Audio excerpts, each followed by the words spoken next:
j'entends bien ce que l'on dit. On dit supprimer ce juge d'instruction sur les affaires sensibles, ça veut dire que le pouvoir politique va enterrer les affaires sensibles.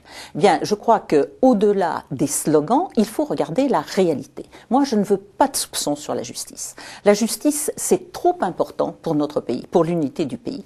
Et donc, avec mon groupe de travail, encore une fois, avec des gens de la majorité et de l'opposition, nous avons essayé d'éliminer tous les risques de soupçons. On nous soupçonne de vouloir éviter que certaines affaires apparaissent. Nous avons imaginé tous les cas de figure pour faire en sorte qu'aucune affaire, peut-être encore moins qu'aujourd'hui, ne peut être oubliée. D'abord, le ministre n'a pas le droit d'intervenir. Et on le contrôle. Et on donne des instructions à celui qui va être chargé de l'enquête de ne pas suivre un ordre, de désobéir si jamais, dans le futur, ça, un ordre tel. Un droit nouveau.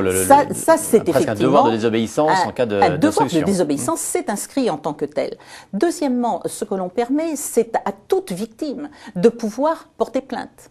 Et même quand il n'y a pas de victime, c'est ça ce que nous avons imaginé, un cas où il y a eu un acte illégal de commis, par exemple concernant une collectivité territoriale, et où il n'y a pas de victime parce qu'il n'y a pas de personne identifiable qui soit victime de cet acte. Eh bien, on permet à une personne qui n'est pas une victime de pouvoir engager l'enquête, déposer plainte pour engager l'enquête. C'est ce qu'on appelle la partie citoyenne. C'est une création dans notre droit pour ainsi montrer qu'à aucun moment, aucune infraction ne pourra échapper à la justice. C'est ça une garantie, et c'est la première réponse à l'idée de la critique de la disparition d'un juge d'instruction qui serait censé permettre de camoufler certaines choses.